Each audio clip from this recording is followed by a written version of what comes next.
அனைத்து இந்திய புரட்சித் தலைவர் மக்கள் முன்னேற்றக் கழக பொதுச் செயலாளர் புரட்சித்தாய் சின்னம்மா அவர்கள் சென்னை நீலாங்கரை இல்லத்தில் உள்ள பாரதி ராஜாவின் உடலுக்கு நேரில் மாலை அணிவித்து அஞ்சலி செலுத்தினார். அதனைத் தொடர்ந்து செய்தியாளர்களை சந்தித்தார். அப்பொழுது பாரதி ராஜா அவர்களின் இந்த இழப்பு தமிழ் திரையுலகிற்கும் தமிழ்நாட்டிற்கும் ஒரு பேரிழப்பு என்பதை அவர் குறிப்பிட்டார். அவர் வழங்கிய அந்த செய்தியாளர் சந்திப்பை தற்பொழுது பார்க்கலாம்.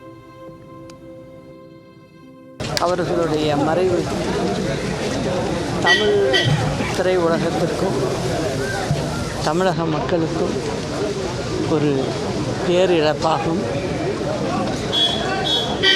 ஒரு கிராம சூழ்நிலையில் வளர்ந்த அவர்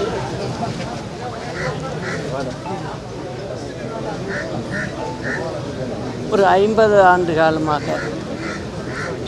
இந்த திரைத்துறையில் இருந்து பல வெற்றி படங்களை எடுத்தவர்.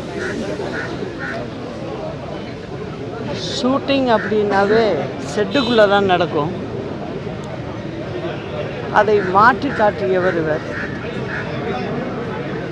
அதாவது கிராமங்களில் கேமராக்களை கொண்டு சென்றவர் என்ற பெருமை அண்ணன் பாரதி ராஜாவை தான் சேரும். அவருடைய வழியில் இன்றைக்கி இளம் இயக்குநர்கள்லாம் அதை கடைப்பிடிச்சு செஞ்சுக்கிட்டு இருக்காங்க.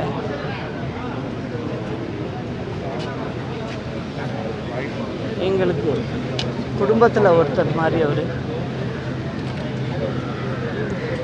அவருடைய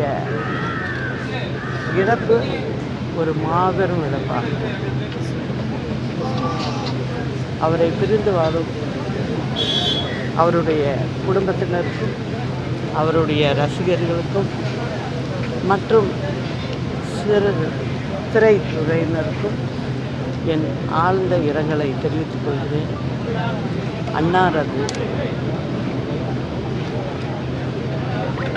உயிர் நம்ம விட்டு பிரிந்தாலும் அவருடைய நினைவு என்றும் எல்லோர் மனதிலையும் இருக்கும்.